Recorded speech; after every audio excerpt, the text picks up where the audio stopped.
Mimi kujua kuna shida nilikuwa nashikwa na baba zangu, nafungwa na makamba. Saa ingine baba anataka kunipiga hata aniue kwa sababu situlii nyumbani na kumsumbua kutoka usiku mpaka nikaja nikaolewa.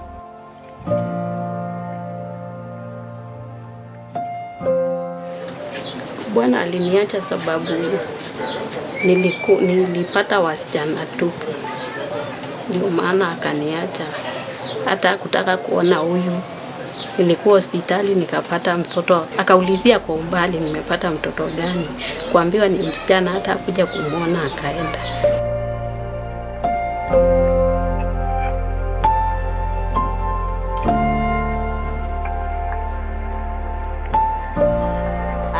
Akizaliwa alikuwa mtoto wa kawaida juu hata wao daktari walimwangalia wakasema ako sawa. Hata mimi nikimosha nilikuwa naona ako sawa. Baada ya miezi 9 ndivyo niliona huyu anaendelea aje. Hii miguu yake kwani inakaa aje? Anatembea aje?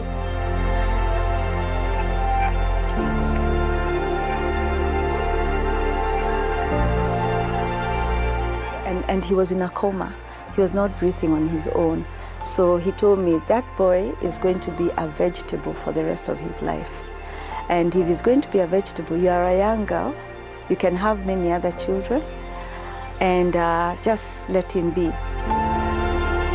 Disability, a situation of life that one may not control but must live with.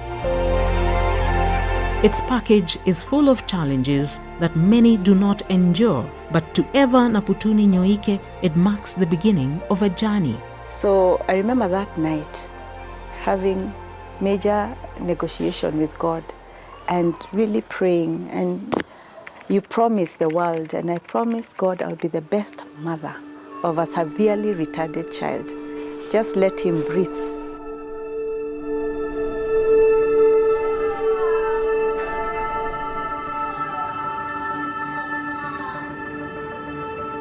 Different disabilities require unique care. Persons living with them have great potential and unique abilities. Their destiny is in the hands of a society that must accept and support them. Miss Eva Naputuni takes up that role with a smile and great determination.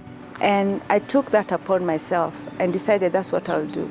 I'm going to be the best teacher that you can get in this field of special education.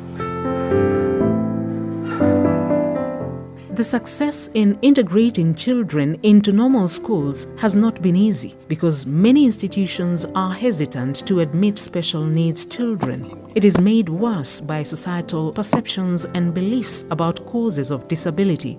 To be able to counter that, what we've been trying to do is push a lot of awareness and undo the myths that have been in the society that a child who has disability is because someone bewitched them, is because God does not love you, is because as a mother of that child you went out of wedlock and that's why God is punishing you.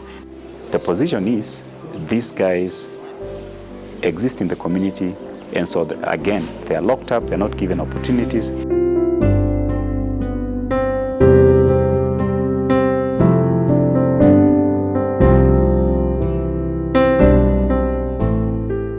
St. Peter's Special School for the Mentally and Physically Challenged, built on land donated by a parent whose child had special needs, is a beacon of hope for 23 children, drawn from the larger Westlands constituency in Nairobi.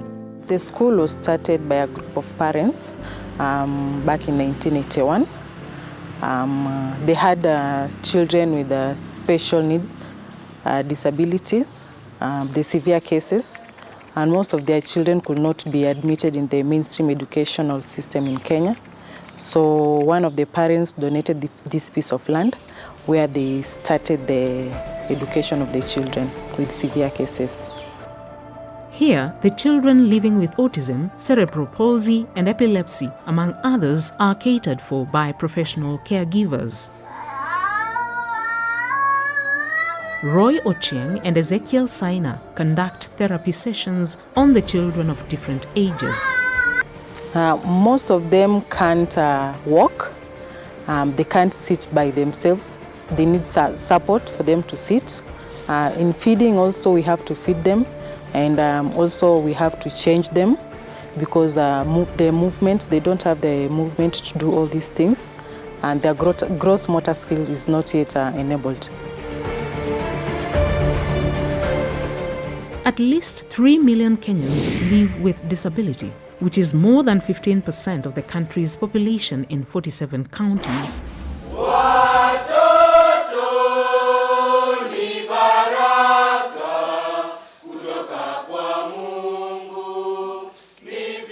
Joyland Special School for Children with Physical Disability here in Kisumu West demonstrates the impact of social and educational inclusion interventions.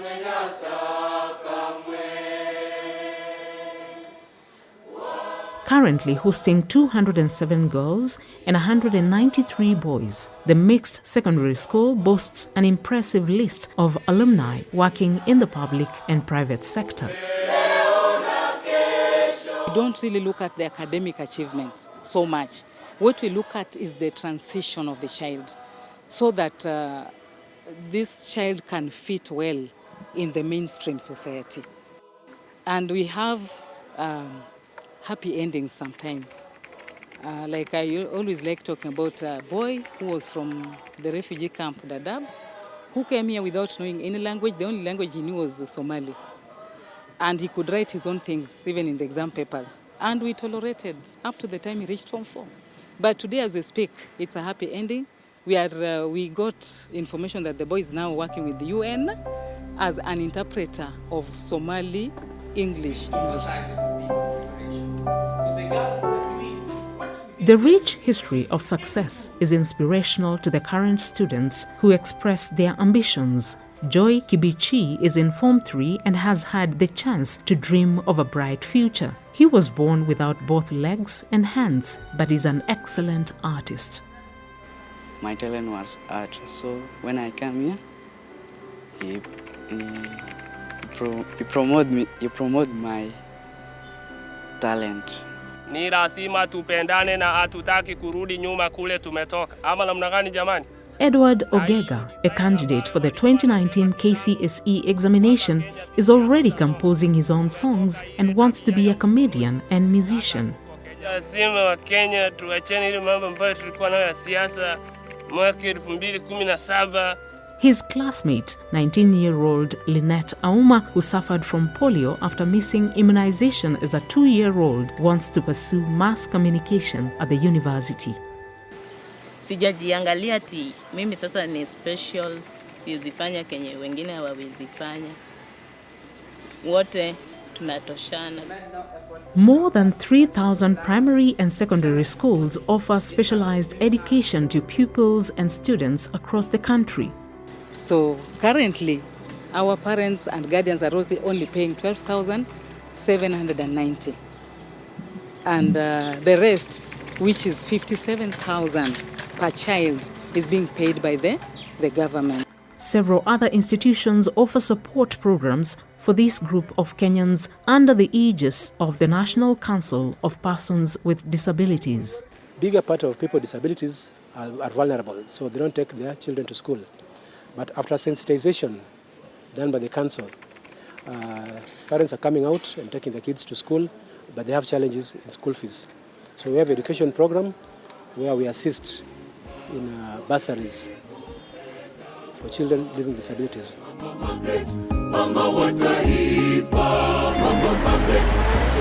Support initiatives for persons with disabilities have earned the full support of First Lady Margaret Kenyatta's campaigns for inclusion under her Beyond Zero initiative.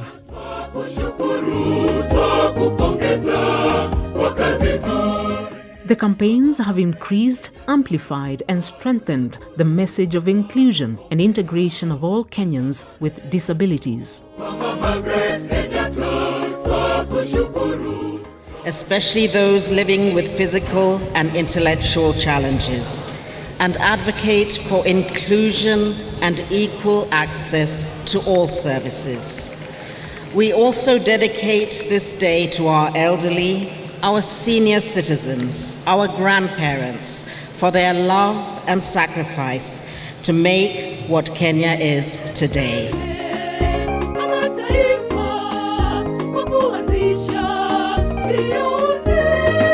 The core mission is to inspire a new wave of awareness, concern, and care for people with disabilities to access health, education, financial resources, and other amenities.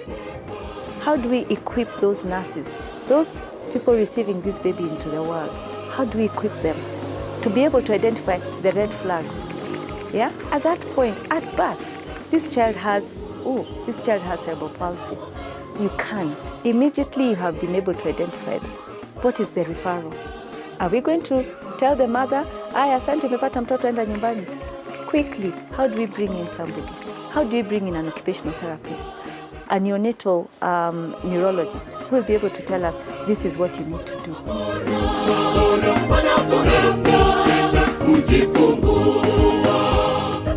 The First Lady's campaign is anchored on the principle of leaving no one behind in a bid to achieve total inclusion and integration of the Kenyan society. Once PWD has been assessed in the respective sub-county hospitals, the form has to go all the way to Ministry of Health Headquarters, Afya House in Nairobi, for the Director of Medical Services to sign. Then it comes back to the county for registration. The process is long and tedious for somebody living with disabilities, and the forms take too long in headquarters of Ministry of Health before they come back. Last year, Her Excellency launched her new strategic framework in the promotion of healthy lives and well-being of women, children, and adolescents to guide her work in the next 4 years and beyond. Now, her quest is even going further. It's deepening the advocacy to neglected health issues facing mothers and children. The focus areas include promotion of good nutrition for all children and the social inclusion of minors living with disability for equal access to healthcare and education services.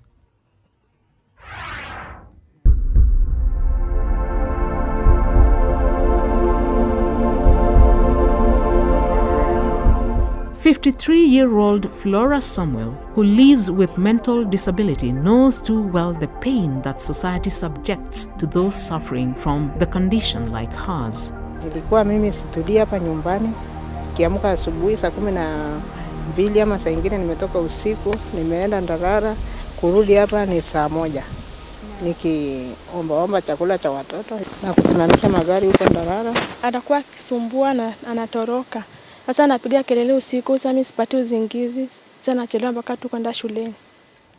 So like in Kenya we are seeing about 5 million people may be affected by one form or the other of mental illness. And so I mean mental illness will start from simple mild depression to severe depression. But only 1% sometimes go through very severe mental illness, causing them psychosocial disability and greatly affecting their day-to-day life. It is estimated that 450 million people in the world suffer from various forms of mental illnesses. Illnesses that sometimes lead to sad and unexpected scenarios. One person commits suicide every 40 seconds in the world. Wilma Malia, an artist and a student from Tanzania, has suffered from symptoms of depression for the last 10 years.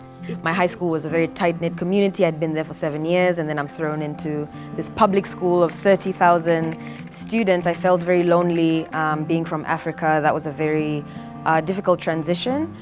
For Wilma, her depression was occasioned by her frequent low performance at the university she attended abroad. So the thoughts then developed into sometimes feeling this overwhelm and what people characterize as suicidal thoughts. And it was, I want the ground to open up and swallow me because I'm so embarrassed because I didn't do well in this test or I didn't finish this essay the best that I could. She has been in and out of various health facilities in her country, but nothing has changed for the better in the last 5 years. My mother suggested to try Kenya, given that the mental health industry here is slightly more advanced or developed than the one in Tanzania. So I opted to come here, and that was a month ago, and amazingly I got a very thorough assessment and found out that I have ADHD too. The fact that we don't recognize it is the real problem. The fact that we stigmatize it is the reason we keep hiding it. And that's why it keeps growing, because nobody wants to talk about it. I mean, there are serious issues. For example, postnatal depression, all right? 15% of all mums who get babies will at one point or another develop postnatal depression. Mildred Okinyo, a mother of 2 who lives in Dagoretti Corner in Nairobi, has had a rough time in marriage. At that time, it was a family issue with my husband, so ilifika mahali nika hate. Sikuwa nataka kuna mwanaume, mtu yote bora ni mwanaume mbele yangu. After giving birth to her second child a few years ago, Mildred suffered from postnatal depression. She quarreled and fought regularly with her husband, and in many instances even contemplated suicide. Mwingine tu utamwambia uko na shida na kuangalia na kuambia wewe venye uko healthy hivi umenona uko na shida wapi. Wengine wana expect ukiwa na shida ukae hapo waone umekonda ufanye nini, but sometimes unapata mtu hata anajaribu kujikaza. All was not lost. After joining a support group that assists people with mental challenges, her life finally turned around. Sikuwa najua ni depression at first sana. Nilikuwa nafikiria tu ni story tu na life venye inaenda. So when tulikuja nikakuwa diagnosed, nikaambiwa, wakaniambia ni depression. Ndio sasa tukaanza kwenda classes, kufundishwa, nikaingizwa kwa the group. According to mental health experts, young men and women of between 18 and 30 years are the most affected. So disabilities, yes, can occur because of lack of nutrients. When the iron, the calcium, and the potassium, all these micronutrients are missing, the brain development is affected, especially in the early stages of life. We need to have programs that focus on the mother from the time she gets pregnant up to the time the child reaches 2 years, what we call the 1,000 days. We already have programs as a country. So we teach them on the issues of the food groups, what they are supposed to take in a day so that they can attain the good nutrition status. And then throughout the clinics as they come, there are so many other things that we'll do, like giving them nets to prevent them from getting malaria, because you realize Vihiga County is one of the malaria endemic areas.